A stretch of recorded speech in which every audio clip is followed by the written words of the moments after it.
This week on Goofing Off, Drew drives a truck. Kyle goes from animate to Animanga. All this and more on Goofing Off.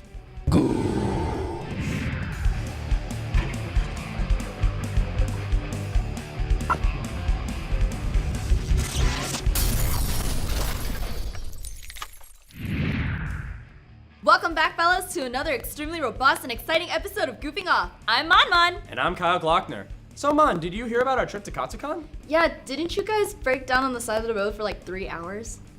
Let's not talk about that. Anyway, let's check out Kastucon.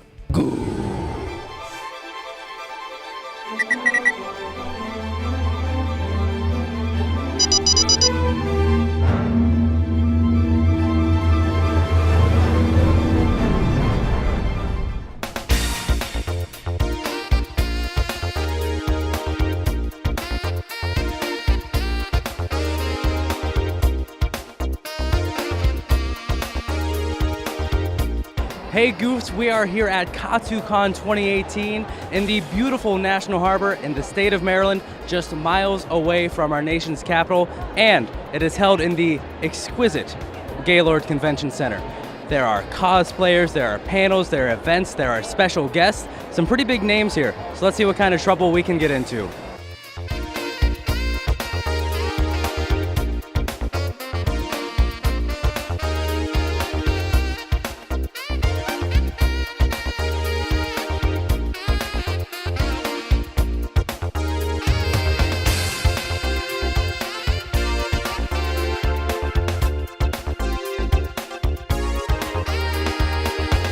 All right, and I am here with Zombie. Zombie. And how long have you been cosplaying? I've been cosplaying for about 3 years now. 3 years now, that's impressive. And this is an amazing getup right here. You are? Junko Enoshima from Danganronpa. What's your favorite thing about Kastucon? Just all the amazing cosplays. There's just always something out there that's just almost straight out of the anime, straight out of the manga, straight out of whatever series or video game. It's always amazing. And do you have a favorite moment from the weekend? From the weekend, I've had several other Danganronpa cosplayers come up to me asking for me to step on them, and I lose it every time.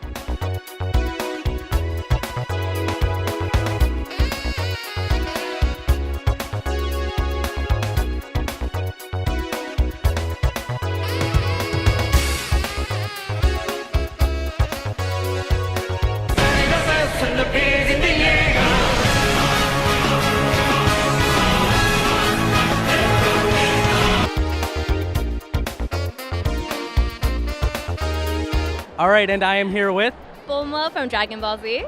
Of course, Bulma from Dragon Ball Z. That is an amazing cosplay. How long have you been doing this? I've been doing it for maybe a little over a year and a half. It's just Very, very recent. Well, very impressive for how recent you've done it. Thank you. I've been secretly cosplaying for 5 years now, and this is about as far as I've gotten. So is this your first Kastucon? This is my first Kastucon. It's a little different than all the other cons I've been to, but a very good different. Oh yeah, the one difference, this is huge. It's massive. It's massive. So many people, so many things to do, so many things to see. It's deceptively massive. I didn't realize like how many floors, how many rooms, and like the whole town gets into it, so it's pretty cool. So what's your favorite thing about Kastucon? I want to say like the cosplayers, they're unbelievably talented. Like I'm just looking at everybody, I'm like, how do you have the patience and the time to make all that stuff? It's just, the cosplayers are unreal. So we are at the anime convention. I have to ask you, what is your favorite anime? Oh, Inuyasha, without a doubt. That was the one that got me into anime. I have a very special place Cartoon in my Network? heart. Yes, at like 11 o'clock, Adult Swim. Tsunami. Yes, oh my god. No, I know. I know Inuyasha was amazing. I completely agree. Thank you for taking the time to goof off with us and talk to us. You have an amazing rest of your con. Thank you so much, and thanks for having me here.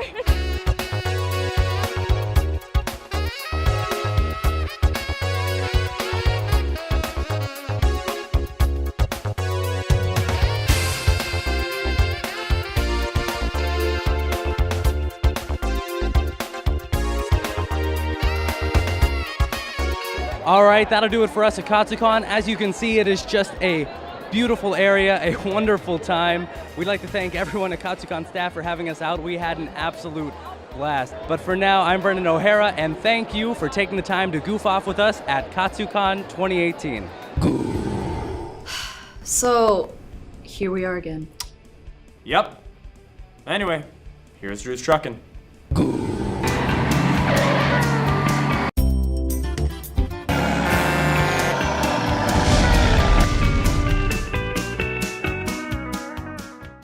Welcome everyone to another episode of Drew's Truckin'. Today I have a wonderful game here, aptly titled Trucker. I've heard great things about it, so we're gonna go right into it. I'm gonna make a profile called Drew's Truckin'. I think they start me off with 20 grand. Amazing. Buy a new car. Buy a truck, not a car. These are all trucks. What do we got? That's 19 grand. I don't know about that one. Ooh, that one's nice. 19 grand for that. Damage, no damage. Okay. I like that one. True Blue. Drew Blue. The good old-fashioned cement. Oh, that's way too much money. Nope. Oh, I can't buy True Blue. All right. We'll have to settle for. How about the garbage truck? Yeah. All right, we got the. So we're repping the garbage truck. It's called the Jorks tournament. We're gonna rep the Jorkes, the whatever it's called. All right, so I'm gonna try the controller. I don't know how well that's gonna go. Mission: rush for the supplies for party. Rush for the supplies for party. Rush. Oh. Trucker.exe has stopped working.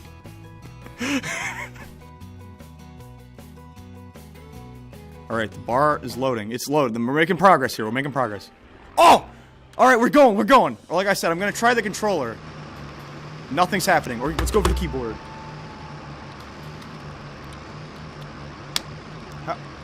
How do you play it? Okay, up on the control stick makes me go.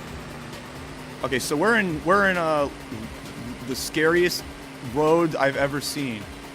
Time of pursuit. Distance of the police! Distance of the police? Am I speeding? I just want to get to the party with my garbage. Yeah, okay, we're okay. First person, because you're trucking. We gotta get immersed. The police are 110 units behind me. Oh, hard left. Smack that sign. Uh-oh.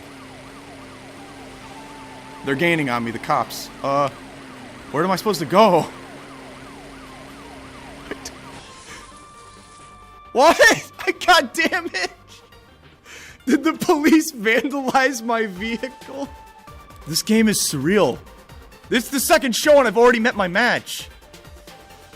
Did the police rear-end me? 100% rear damage. I have to fix my truck. That's $500 down the drain. Oh, I'm in neutral. Now I'm in reverse. I thought this was an automatic. Why were the police after me? They're not after me now. I'm going 90 miles an hour. Or kilometers an hour. I'm gonna go right. There's no map to tell me where anything is. So I'm just gonna cruise. There. Ah! The police. They're back. I guess the speed limit was 90 kilometers an hour. Was I doing something wrong? Am I getting the delivery or am I? There's no map. We're going on this dirt path. I'm in someone's yard. I just smashed into some guy's car in their yard. Why are there 3 taxis clipped into each other? What is going on? I'm in a trucker's nightmare. The police are gone. This is the second show and I'm already floored. I can't do anything. Let's turn my, I can turn my headlights on and they look great. Come on. Oh, we're doing it. We got out of the mud. All right, we're back at it, boys. We're cruising. All right, so map is the M button. Oh, the map was already on the... Unfortunately, I didn't make it. Next time, try harder. I think I was trying pretty hard, video game. I saw nightmares. There were 3 cars, taxi cabs, clipped into each other. So I really hope you enjoyed that episode of Drew's Truckin'. Episode 2. I know I think I did. I need to go lay down. But if you have any more trucking games you want to tell me about, tweet me at ZTV Goofing Off with the hashtag Drew's Truckin'. Until next time, it's been Drew on Drew's Truckin'. Over and out. Now, It's time for some more anime. No, Kyle, it's time for a break. Why did I even trust you to write this?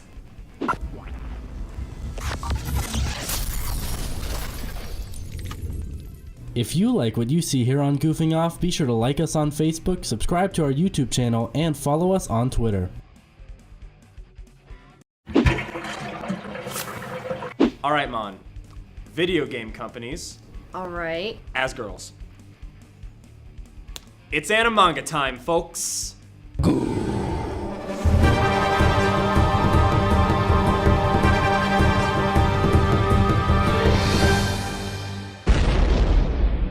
Hello anime fans, I'm Kyle Glockner and welcome to Animanga. I think we can all agree that anime can be a little strange at times. From certain characters' appearances, how many situations are handled, plot progression, there's just a lot of things to give anime a unique aspect. But one of the strangest things I've seen in anime to this day are anime girls that are not actually girls. And no, I'm not talking about traps. Yet. I'm talking about girls that are boats, girls that are monsters, girls that are planes, trains, and automobiles. There's an anime girl for just about everything you can think of. But let me ask you one question. Have you ever wanted to watch a series about popular game consoles personified as girls? If you've answered yes, then boy do I have a show for you, and it is Hyperdimension Neptunia.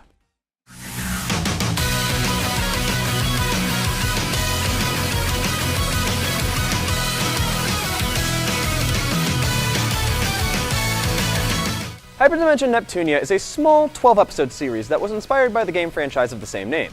The basic premise is that there are 4 kingdoms in the land of game industry, each watched over by a different goddess, each representing a different game company. The 4 goddesses are Neptune, or Purple Heart, who represents Sega, Noir, or Black Heart, who represents Sony, Blanc, or White Heart, who represents Nintendo, and Vert, or Green Heart, who represents Microsoft.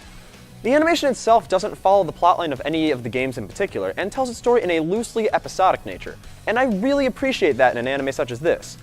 A lot of times, an animation of a game can almost ruin the experience of playing the game for yourself, since you already know the outcome, and it can make the game seem less fun overall, which is something that almost happened to me with the first Danganronpa game.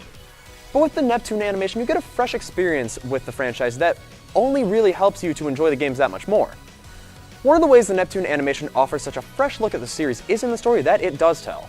As it is derived from a JRPG franchise, the series does have its fair share of action and fight scenes, which do allow us to see our favorite characters in action from time to time. But the show also showcases the characters in very mundane situations, like going to a beach, or stopping a hacker, or just throwing a party.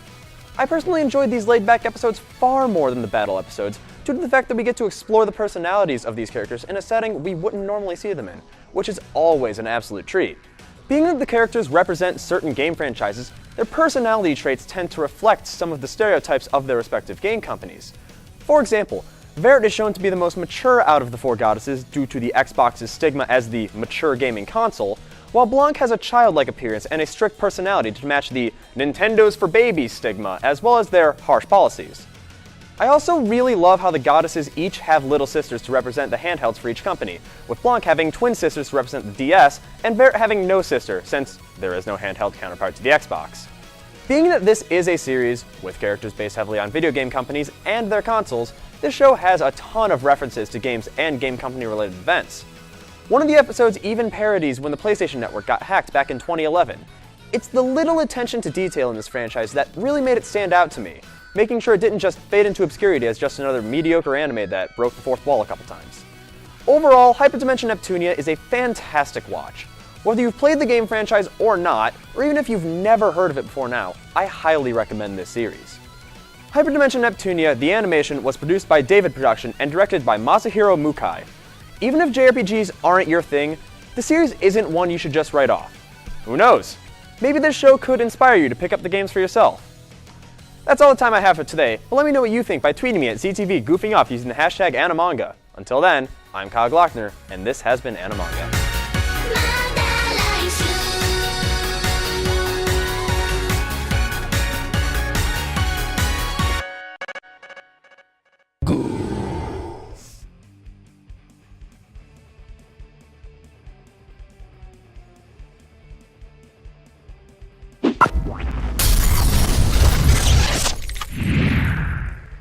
If you like what you see here on Goofing Off, be sure to like us on Facebook, subscribe to our YouTube channel, and follow us on Twitter.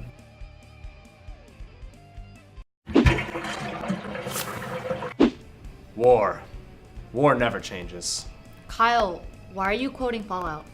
Well, what is it good for? That's Edwin Starr, Kyle. Wait, what are we talking about again? We're introducing Collin's review of Middle-earth, Shadow of War. Up next. Up next. Hi, my name is Collin and you're watching another Goof game review. And today I'll be reviewing Middle-earth, Shadow of War. We do not serve the Dark Lord!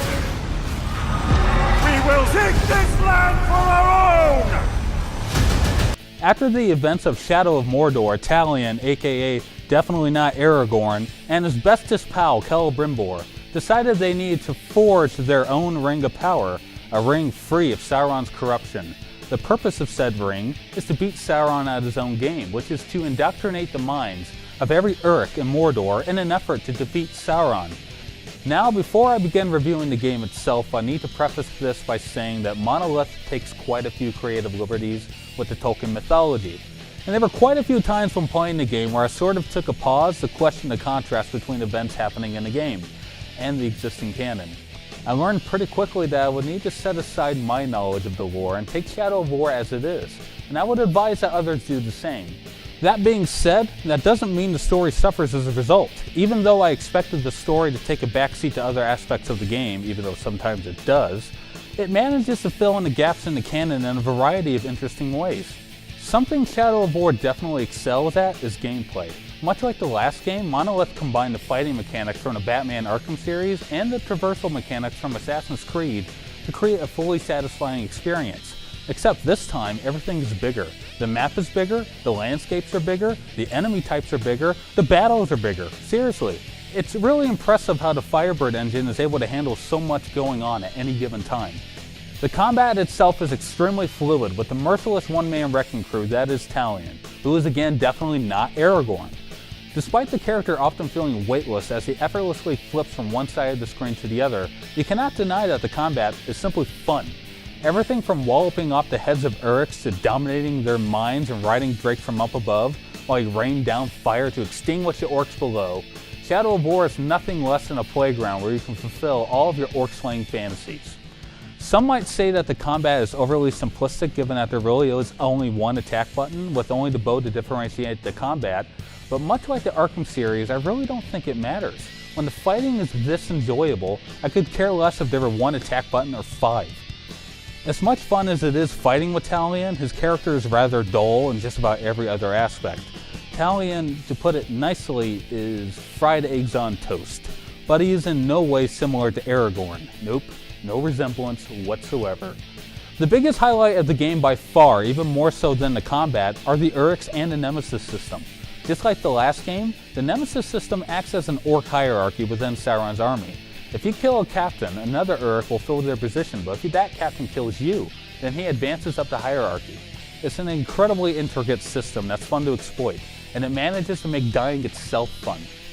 Each battle with the captain, war chief, and overlord is a memorable experience, especially due to the cutscenes before every battle. Sometimes you encounter an orc who's wearing the army of an orc you killed in a game before, or ones with a complete inability to speak, ones with 2 faces, and ones that even serenade you before the fight begins. The Uruks are easily the best part of this game, considering the fact they're far more interesting than our main character. Monolith definitely took a cue from the Peter Jackson films in terms of the visuals department. Suffice to say, the settings are gorgeous. Whenever you're laying siege to one of the heavily guarded fortresses, or just admiring the horizons from on high, it really makes you feel like you're in a Lord of the Rings movie. And given what they were trying to achieve, there's no better compliment to give. They matched the Peter Jackson aesthetic perfectly. Now, I guess I have to talk about loot boxes. The simple matter of the fact is, implementing loot boxes in what is essentially a single-player RPG is a gross business practice, and is borderline predatory. That being said, you can ignore them entirely and not miss a single thing. While grinding may be annoying at times, spending money just so you can play the game less makes absolutely no sense. So, don't buy them. Middle-earth Shadow of War is a blast, plain and simple. Despite the game centering around a very dull protagonist, every other aspect of the game more than makes up for it. The environments are beautiful, the combat is epic, and the orchestral score made the fights even more epic. Monolith fulfilled their duty in creating the ultimate Middle-earth sandbox, in which we could kill Uruks in every conceivable way we could imagine, and set up large-scale battles on par with those seen in the films. So, with all that said, I give Middle-earth Shadow of War an 8.5 out of 10. So, Mon, how are the Sims doing since the last show? Don't worry about it. What do you mean, don't Just worry don't about it? worry about it. Here's Goofing Sims. Hello everyone, formerly Cooking Mon, now known as Mon with good old Drew Brown. And yet again with another eventful episode of Goofing Sims. We were playing upstairs for like an hour or two. We made Becca. It was awesome. Not much really happened, so now we got a full household. Collin also made himself. It was also awesome. And when we last left on save, Becca was on the verge of dying, but it's okay because I saved her. And oh no, my thirst level is really low. All right, let's go. We're gonna save him. Let's It's gonna go. be awesome. Let's go. Whoa, I like those pink. I like those pink lights. Drew, you think Mama, I'm you think I'm okay? Just like real life. Kyle is disgusted by the spoiled food in his inventory. Wait, what? Kyle's like, man, these rotten eggs in my pocket while I'm swimming. This is horrible. Why does he have... Kyle's like, all of these spoiled hot dogs in my pocket. Grab a plate. Why do I still have these? Magic power depleted. Let's adopt a pet. It's free. We can name him. You know what? Name it Chiaki. Trust me. She's on her way. Oh wait, but Mango's a dude. Whatever. Get him. Get her. Chiaki. Him. Oh, she's so cute. He's so cute. Look He's at beautiful. Look at Kyle.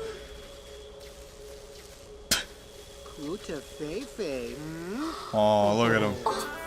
Oh, he picked it up. Oh. He's just holding it with one hand like, yeah, this is my cat.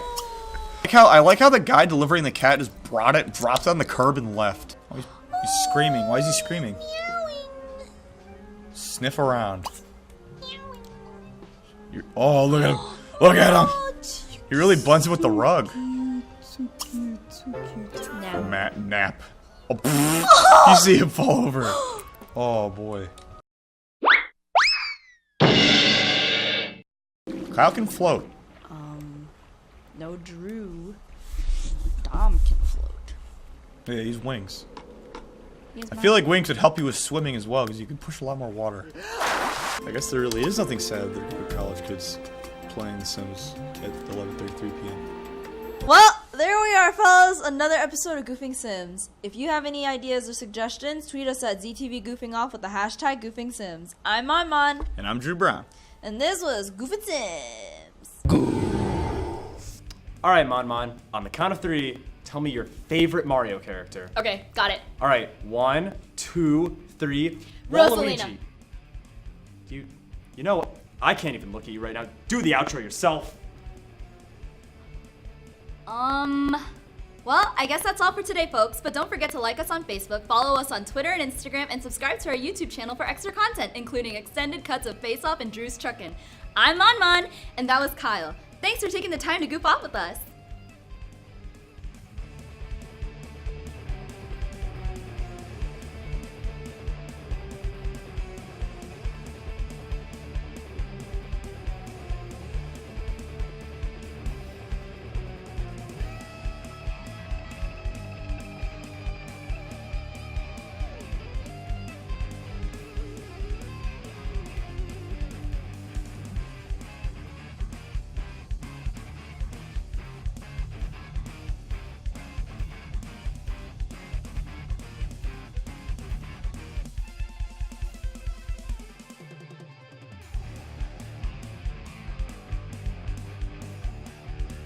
This program was produced by ZTV at the University of Akron.